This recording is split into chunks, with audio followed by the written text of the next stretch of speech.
What's up, everybody? Welcome back to the Not Influence Show. I'm Donnie. We're recording live down here at Alpine Ford on Highway 50 in Pueblo, Colorado. Thank you to Alpine Ford and Alpine GMC South for sponsoring this show. If you're in the market for a new or used vehicle, whether that's a Ford and you want to come to Pueblo, or a GMC Buick vehicle, then you can go to Colorado Springs and see one of our amazing sales associates, and they'll get you taken care of. It's been a long time since we've recorded a show. Going to do everything I can to get back into it. We're going to start bringing some salespeople from the Alpine Automotive Group on the show here and there, and of course still continue covering local Colorado racers and surrounding. Today I got a special guest. He's been on the show before, a good friend of mine, Tommy Sisneros. What's up, Tommy? What's going on? I'm kind of like that random dude on the McAfee show that just shows up and... I know, that's right. A reoccurring Pedro. I know, that's right. So what's been going good with you? Good, man, good. Just same old working fam and sprinkling a little bit of time at the track in between, so it's been good. Yeah, you came out this Friday night. I did. I couldn't get to see your pass because I came out a little bit late. I think I showed up like at 11. But you had a hell of a night with that bad girl. Yeah, we're getting close. Basically an 8, but still far away. Yeah, not technically an 8, though, not literally. We ran a 9.003 at 152 miles an hour. I think across the board it was a new personal best. 60 foot was like a 135 or 134. And the 8th mile was a 570 something at 121, I think, or so. Felt good. If you'd have had just me or Sal push you off the line a little bit, that'd have been that. That's what I was waiting for, but nobody came behind me. I didn't know what was going on. But nah, man, I can't, thank Brent Coddington enough for all the hard work he's put into the truck. John Brecke's, been trackside with me most of the times that we've ran the truck this year. Support from Sisneros Speedworks has always been there, so pretty stoked to finally have the truck out and ripping it down the track. Definitely want to go 8-something before the end of this season on stock block and stock ECU before we make any changes. I think we got it, a 9.003 with the heat of Friday night. The DA, what was it, 86 or something like that, 8,900 or something when you ran that? I think it might have dropped. It might have been a little less by the time we made that pass. In the beginning of the day it was. Our first pass, I think I sent you that. Yeah, and I think that one was like a 9:40 or 9:30, the first one down the track at 6 o'clock when it was real hot and a little gooey. But Dave kept the track on point all day. Didn't have on 2 hoodies. Didn't have suspenders on, but he was out there getting it. Oh, yeah. Dave don't play around out there on that starting line. It wouldn't have happened without Dave keeping the track. Dave and the guys keeping the track ready, and Sean and stuff, so. For sure. And especially on a Friday night. Yeah. Yeah. We had high school and junior street running. Big thanks to Shelby Cortez for helping with the high school and junior street points races, because I wouldn't be able to run my truck as much as I do on a Friday night if she wasn't there handling all that, And she's been helping out with the points series too, the big cars, Super Pro, Sportsman, and the junior dragsters and stuff. And she don't play around. Sometimes I'm hearing the conversations on the radio, and she gets it done. Nah. She don't play around. Yeah, she's hardcore, for sure. Mm-hmm. I wouldn't mess with her. Mm-mm. Wouldn't want to get her mad at me. You know what I'm saying? Wouldn't be good. But, Saturday we had PFI Speed Fest. Got me a new PFI Speed shirt. Yeah, the Honda homies. Yeah, it was a good day. It was so hot, though. Oh, yeah. It made everybody a little bit cranky and a little bit grumpy, but overall there were some really good races. I think Mario reset the world record for Honda Prelude. Yeah. Nice. Yeah. And he was talking about that on Friday night a little bit. And James Shower, High Speed Media, got up with Brent, and, he does a live streaming for Steel City No Prep, and he went out there and live streamed the whole event yesterday. Yeah, the live stream was pretty dope. I got to watch it in between birthday cake and birthday presents and pizza. Yeah, and happy birthday to Aubrey. Thank you. The Big 12. I know. I can't believe it, dude. It was nuts. I can't believe it. It was hot, too. I'm sure. I got something for her. I need to stop by and see her one night this week. Was she happy? She had a good birthday? She had a great birthday. It was awesome. It was good. It was just hot. Heck yeah. So everybody had to stay inside. Even the garage was hot, but it was fun. It was fun. So one of the reasons you came back on today is every time I've done a show about Rocky Mountain Streetcar Series, you've been one to come on and talk with me about it. And we got that coming up this coming Saturday.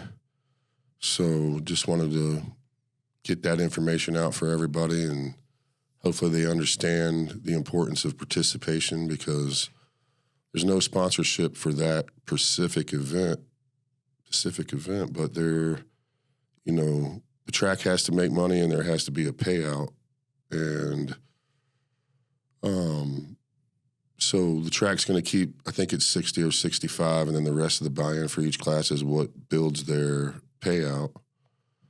So if you don't have enough cars in the class, payout ain't going to be nothing. You know what I mean? Mm-hmm. So it really needs participation. There's a lot of people who want frontside racing at Pueblo, and, I've been accused of not putting enough focus on that and only on the backside. But this is the second year that we've done this series.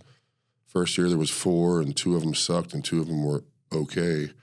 So now we got 2 of them now. We got 1 this coming Saturday and 1 in the first weekend of October. So if they cost the track money, then we won't do them again next year. We'll just look for something else to do, or give it up to the bracket racing program or to the road course. You know what I mean? Right. And I think when it comes to those, or any race specifically, there's only so much reposting and posting and reposting and promoting you can do. I think everybody that's familiar with the racing, especially in Colorado, we know what's pretty much on the schedule for most of the year. We know there's going to be X amount of Friday nights. There's going to be X amount of Steel City. There's going to be X amount of the Streetcar Series. We got Speed Fest and a few other things in between. Yep. How much more do you need to repost to know that these races are coming up and to sign up? And it's still a venue for you to go have fun and race with your friends. Yeah. So, I mean, the schedule's been out since like December or January. Exactly. So it is what it is. I mean, I'm hoping to maybe running that 9.0 index in the truck. And we ran a couple 9.0, we ran a 9.08, a 9.01. It's a bracket truck. I mean, a 9.08, 9.03, and a 9.00, a 9.01, and a 9.08. So, but again, we weren't racing anybody. We were just trying to race for a number. Right. Which I'm definitely hoping to see 890s. I wanted to see 152 miles an hour, and we got that Friday night. Now if I can just see an 890 something. Got her weighed. Stoked. Yeah. By the way, is the scale working? Yeah. All right. Yeah. Just wanted to make sure. Yeah. It was working. I didn't know if that was just AI of you. Nah, the scale's putting the truck working up there and just putting numbers in. The problem is people will expect us to be able to weigh them in the middle of a race, but as most people know, Pueblo Motorsports Park doesn't have a very large staff. Mm-hmm. So if there's a lot going on and you want to go get weighed, there's really not somebody available all the time to go and do that.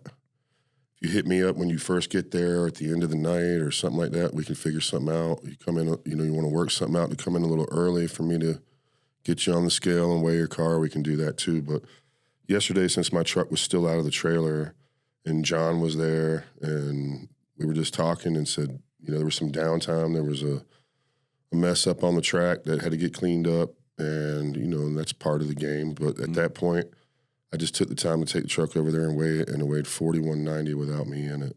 So that's made me, that's pretty heavy for going 9.0s, I would think, compared to others. But me and John are going to get our Sawzalls out this week, though. We're going to take care of some of that for you. Yeah, that'd be cool. That'd be cool. Probably a couple less Modelos will help me out a little bit, too, is what Shelby said. So let's see. She don't play. No. Nope. So what, for everybody may or may not know, what's the basic rundown of the Streetcar Series in terms of classes and what it looks like? So there's a small tire heads-up class. There's an outlaw import heads-up class. Unlimited, like big tire, run what you brung type deal. And then there's a bunch of eighth mile indexes, 530, 580, 650, 750, and then a bunch of quarter mile ones, 9.0, 10.0, 1150, 12.0, 13.0.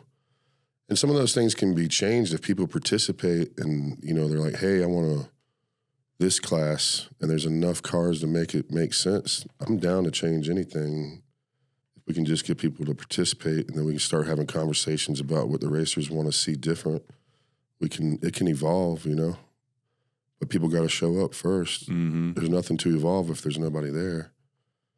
That's right. And, one thing I think people also need to understand is it's not me trying to be an asshole or nothing about saying if you don't come, I'm not going to do them anymore or whatever. And it really isn't. It bums me out for the local racing community, for the people that want to come. But I don't get paid any extra for Rocky Mountain Streetcar Series or Steel City No Prep. You know what I mean? I don't know that a lot of people understand that.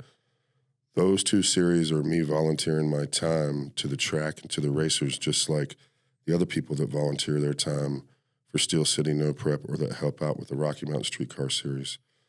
When I agreed with the track to stay on after the new management came in, I agreed to a certain number at that time. And Rocky Mountain Streetcar Series and Steel City weren't even in existence at that time. So when we added those to our plate, it's not like I got a raise or something or there's more money there coming to me. It's going to the track, going to the payouts, going to keeping the availability to keep doing the events. Because if it starts to cost the track money, even with volunteers, then we got a problem. You know what I mean? So, talking about Steel City No Prep, I think there's a lot of people, when they saw my post about we're going to only do 2 races next year, that might think I'm all bummed out or I'm sad about it, and I'm not, because I think it's, we've been doing it for 5 years. The first 3 years, car counts were really high in just about all classes, except for maybe big tire. Did you have a cruise those 3 years? All the time, yeah.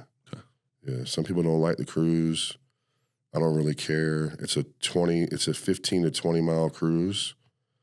If Limited Street has evolved from True Street, there was always True Street cruises.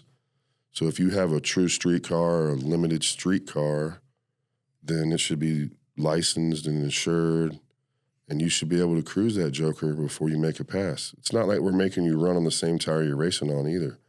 So the people who don't want the cruise, they don't have to race, or they can race in small tire or in a small tire, take power out off. I don't know. Yeah.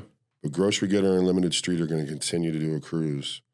And luckily we can do that within the facility. We don't have to send you out like that's typically what it was before. Mm-hmm. True Street cruised out of the track, which is kind of cool, but Bill Dickey Road needs some love from the city. It's got a bunch of potholes and stuff, and Pueblo Boulevard can be real busy, sending people trying to cut across Pueblo Boulevard or whatever. It can be tough.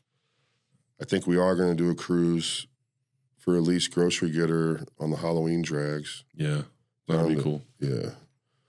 So maybe Michael Myers. Yeah, bring him back too. All right.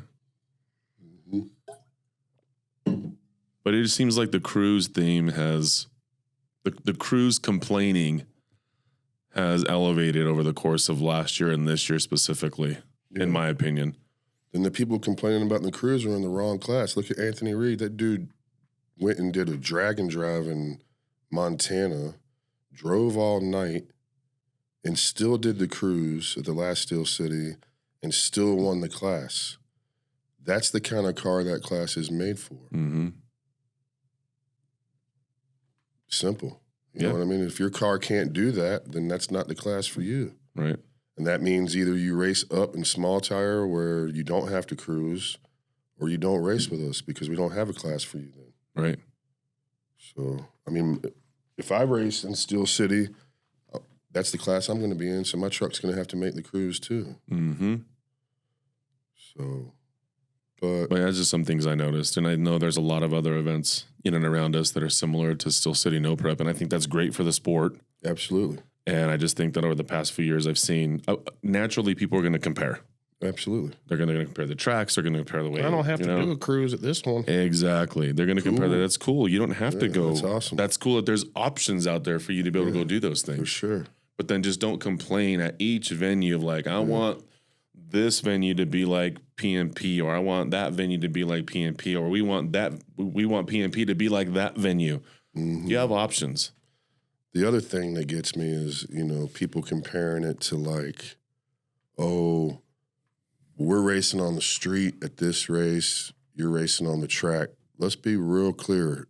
The race is at a track, but the backside of Pueblo Motorsports Park with all the dust that blows around and all of that, other than the fact that you're staging on the track and you're coming down the track, it's as close to a street as you can get without the cops coming. Unless you can rent a street or the city gives you a street without costing you any money. It's the best thing we got locally right now. And if, hopefully somebody else can go rent a street somewhere and local and we can do that too. But, for now, we'll keep doing what we're doing and let people do what they're doing. You don't hear me talking shit or complaining about what some other race is doing or whatever. You know what I mean? Going back to going from 4 races plus the survival race to 2 races per year, the part that sucks about that is I really enjoy doing race car things with my race car friends. And when there's a lot of people at a Steel City, or even when there's a small amount of people, when my close friends are there, I'm having a great time, And so is Joe, Barry, and Joey, and Evan on the starting line. You guys, you and Sal, and all the racers that come and support it. Our track staff loves doing that event, the ones that do work it. It's fun, That part's going to suck because there's going to be a couple less of those. But I think it's a good move for the series because now we will pay out the survival, the fastest race payouts on 2 races instead of 1. That should draw in some people maybe from a little further away. It'll be guaranteed, you know what I mean? So we'll promote it real hard starting the end of this season. We'll have dates for both of them, and we'll push hard, and we'll guarantee payouts and go from there, and see what it does. And if that doesn't work, then 2027 will probably be it, and everything has its season, Going into the 6th year, I think it's good that we still have people willing to volunteer, still have people willing to participate and support the events. So we'll see how it goes. I have just as much fun helping with the class as I do racing. Yeah. It's been a lot of fun. And it's been a tough year for me. I'm not going to blame it all on people not, I haven't promoted it nearly like I did the last years before this one, but it's been a tough year, Last year ended pretty weird, and then this year started off pretty weird, but I think I'm finally getting back into my groove a little bit, of finding, who I am. The Don. Yeah, the Don. I know, the Don. I thought you were bringing chips. I know, I should have brought some chips. I totally spent till just now. But you be eating that as a main course. So salsa and chips is only an appetizer. Yeah. I can't believe that dude calls me Don. Donald? No, he don't need to call me that. He's just Don. Only my mom calls me that. The other issue, like when I was talking about people complaining about the crews, is in the streetcar series. Like next year, it might not be here, depending on what happens this year. Right. What's the first thing you're going to hear if you don't have a front of the track event next year? More complaining. Mm-hmm. Why don't we have anything at the front of the track? They do. They got bracket racing. They've been showing up. So why hold up 2 dates that could go to the bracket racing program for a heads-up event that people ain't supporting and coming to? And like I said, I'm not getting paid for it. If the track ain't getting paid for it either, then we're all wasting our time doing it. So next year, if anybody complains, the automatic reply will be this podcast. Yeah, for sure. No, I mean, I hope it works out. It'll be cool. Yeah. Again, I probably should have done a little better job promoting it, but it's been on the calendar. When did the schedule come out? Like December or way January? Before the season starts. Plenty of time for people to maybe maneuver their schedules a little bit to see what they can do. Mm-hmm. Yeah. So I think that's it's not on just people reposting and promoting the race. There's a lot more to it than that, of me just having the sense of saying, hey, I know these races are coming up. Let me pencil them in. If I can go, great. If I can't, I won't go. Exactly. But, I just want to keep drag racing alive at Pueblo Motorsports Park, and it takes participation for that to happen. So it's probably not getting easier year after year to keep that momentum going at the track. And not just the track, but the sport in general. No. Life's not cheap. No. The sport's not cheap. And keeping the events and the constant battle between what city wants and what we want is always going to be a constant battle. And now with the development surrounding the track, it's not going to make it easier for this track in the years to come. Nope. It's The jail weird and seeing that road cutting through there. The road and the jail are full force, and the next step will be a gas station, and then the next step will be an anchor store, and then a small development around that, and Could be. and then the noise around the track being too loud. Yeah. I hope that I'm not still involved or around when that battle comes. You know what I mean? Right. But, nah, You'll be soaking in the sights in Tahiti. I hope so. That'd be cool. That'd be cool. But, I've been quitting every year since I started there. But I think I'll be back again next year at least, the way I feel right now, I didn't really plan on being back this year, but, feel like I needed to be. So, but yeah, and the season's gone by so fast. Really all we got left as far as, heads up type racing is some Friday nights, the 2 Rocky Mountain Streetcar Series races, if they both happen. The last, race number 3 of Steel City No Prep, and then the survival race in September. And then we've got, Halloween drags, the Danny Roberts Memorial Halloween drags in October. So then there's still a few bracket racing events left to happen. Josh Herman has a Steel City bracket bash. There's still the Wally race and last points weekend, August 28th, 29th, and 30th, I think it is. Something like that. The last weekend of August. That Friday night, Shelby's going to do a no box shootout. And then that Saturday and Sunday are points races. Sunday's points race will also be the Wally race. And then the King of the Track race will be right after that. So the season's not going to be here much longer, Mm-mm. 2.5 more months. Yeah. That'll be a wrap. And I want to race my truck some more next year, like looking at it, there's a lot of back of the track or sanctions or, authorized, approved street races going on that are not too far from us. And I'd like to go race at some of those, So, and it gives all the racers, with only going to 2 racers, it gives them the opportunity to race other places too. And, payouts going up should, I would hope that's going to help car count and entice some people from out of state to come. And then that'll help with spectators too, So I'm looking forward to it. It's not a bad thing in my opinion. There's the bad side of it, like I said earlier, is just not seeing everybody, as much. But hey, come on a Friday night, come to another race. I'll see you at a race that I can go to because I'm not stuck at the track. Yep. You know what I mean? So that'd be cool. For sure. But other than that, there's not a whole lot left to really cover today other than just getting on here and making sure all this gear still worked, right? Since I haven't done one in a while. And You think you spent like an hour dusting it all off before we went live here? Yeah. And yesterday, PFI Speed, during their live stream, Brent came over to me and had James put the camera up my nose and,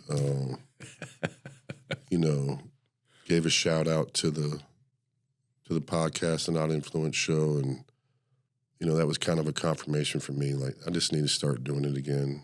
Who cares? I can find time to do it by adding, some of our Alpine automotive staff, get them to come down, not only from Alpine Ford, but GMC South, Buick GMC North, the Chevy store, the Nissan store. I think that'd be cool too, just have a little separate segment. Because, that's my life, right? Mm-hmm. Car sales and racing is my life. And all the people that support me outside of my family are either in the automotive sales business or in the racing community, right? So I'd like to showcase as many of them as I can. I've got a bunch of racers that I've been talking to about coming on and just haven't put in the effort to make it happen, and then now I'm going to start making it happen for sure. We got to get Joe Barry back on and give him some new campaign shirts. And on the bottom of the podcast, put, "Oh, this was approved by Joe Barry for president 2028. Yeah, we need to get him going. We need to get him in the White House for sure. Oh, yeah. Love Joe. But other than that, man, there's, I guess we can just wrap this up. I appreciate you coming on. I know I'll have you on again. I mean, I didn't find out that guy's name on the McAfee show. I know. So I think he wears like a different hat every time. And he calls me Don, I think. Yeah. Right? Yeah. How's somebody who don't even know me going to call me Don? Don. The Don. That's funny. In his life, I am the Don. That's right. For real. But, all right, everybody, thanks again for tuning in to the Not Influenced Show. Big thanks to Tommy for coming on. Thanks for the people who watch and support it when I do post these, and thanks to the people that support Pueblo Motorsports Park by racing or coming out to watch a race. And thanks to everybody who buys vehicles from Alpine, Buick GMC in Littleton, the Chevy store in Aurora, the Nissan store on 104th in Thornton, the Buick GMC South store in Colorado Springs, and of course, Alpine Ford, where we're recording at now. If you're in the market for a new or pre-owned vehicle, be sure to see one of our salespeople and they'll get you taken care of. See y'all later.